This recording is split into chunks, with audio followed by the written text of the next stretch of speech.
Joining us now. Jonathan, I'm not asking you to wade into politics, but I do think it's important to point out that Nancy Pelosi, Chuck Schumer, Hakeem Jeffries, they remain silent on this since we had this third document discovery over the weekend. I mean, they're dodging questions. This is when we have seen them asked on the record about this. Listen. What did you think to yourself looking at that image? How that could possibly happen, how anyone could be that irresponsible. No one is above the law, not even a president or a former president of the United States. A large chunk of the Republicans, not all of them, but a large chunk have become what I call MAGA Republicans, Trump Republicans, with little respect for rule of law. Okay. So that is some of what we have heard about classified documents being found and the importance of it. Why is it not the same? And Jonathan, what questions do you have at this hour after you've been taking us through this breaking news? You joined us all throughout it last week.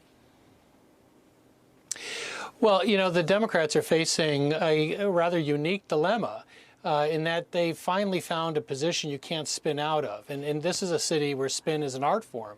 But there is no way to spin this. There was an effort the first 2 days to say, oh, this is inadvertent. It's a few documents in a closet. Let's not make a big deal out of it. By the fourth discovery and the other details that have come out, it's really impossible to spin this to say that it's not a very serious violation of classified rules and laws. But, you know, the position of the White House is really getting to be almost comical. You cannot claim that the residence is purely a private setting when you've used it to store classified documents. I mean, it stops being a purely private domicile when it's also housing classified documents. And indeed, some people have called it a crime scene, but most certainly it's an investigatory scene. This is a place where classified documents may have been held in highly unsecure circumstances for 6 years. Now, by the way, the saying that you don't have a log to the residence might seem like a good position to have. It's not. It's actually going to be far worse. A log actually you can turn over. The House of Representatives has legitimate interest in who was in that house. The minute you store classified evidence in your house, there is an interest in whether there are security violations or possibly of being compromised. So they can get that information from another source, and that source would be staff and family. They can start to interview them, and I think courts will support that because courts are not going to buy this argument that this is just one more private domicile on a quiet little street. I want to dig into what you just said there more on that in just a second, because what we did just play out was Nancy Pelosi. We basically turned back time on the revelation of the Trump classified documents. When Pelosi said no one's above the law, you had President Biden saying, how can anybody be that irresponsible? Chuck Schumer, pointing fingers, but they have remained silent. In fact, this is the way they're responding, Jonathan. I'll tee it up again when asked about the Biden documents. Do you have any comment on President Biden keeping classified documents?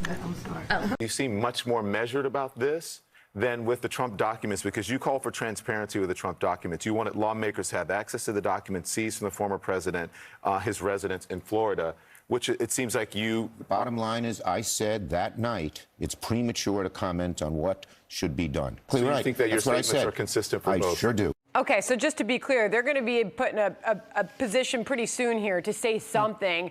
James Comer, who I believe is going to join us on this program tomorrow, he's insisting there should be more transparency about this investigation process. Jonathan, where do you fall on that? How much should the American public be privy to what we are learning, especially when it comes to who was coming and going to the president's the vice president, then the president's residence there, when these documents were sitting there? Is that public information, do you believe? Should we know that answer? We should be able to know many of these answers. It's not enough to keep on saying we've been transparent when you really mean we're transparently uncooperative with the press. They haven't been transparent. They have refused to answer questions that they can answer. There's no legal barrier to them answering those questions. So the questions are mounting, including the use of these lawyers. You know, there was this initial question as to why you sent lawyers into this office in the first place. It does not appear that the University of Pennsylvania or the center was asking Biden to vacate the office. But even assuming you're going to vacate the office, what was the role of these private lawyers? But that question gets far more serious after November 2nd. So after November 2nd, they have found highly classified documents. And the indication has been that at least some of these lawyers did not have clearances. And what was really surprising is in the last discovery, where they said they overlooked some documents, one of the attorneys said that the prior attorneys did not have clearances. Well, that means that almost 2 months later, you were still using uncleared attorneys looking for documents that you know have contained highly classified documents. The other question is why it was overlooked. Most classified documents are within a folder that has a broad border, and over the top are these sort of all-cap statement of the classification. It's hard to miss. I've worked with classified documents for 30 years. The only reason you would miss that is if it was taken out of its folder. And that would be a very serious thing here when they're arguing inadvertence. If someone took a classified document out of a folder, they clearly knew it was classified and that it was at these locations. Really important stuff there and big questions yet to be answered. Jonathan Turley on all of that for us. Jonathan, thank you very much. I'm Steve Doocy. I'm Brian Kilmeade. And I'm Ainsley Earhart. And click here to subscribe to the Fox News YouTube page to catch our hottest interviews and most compelling analysis.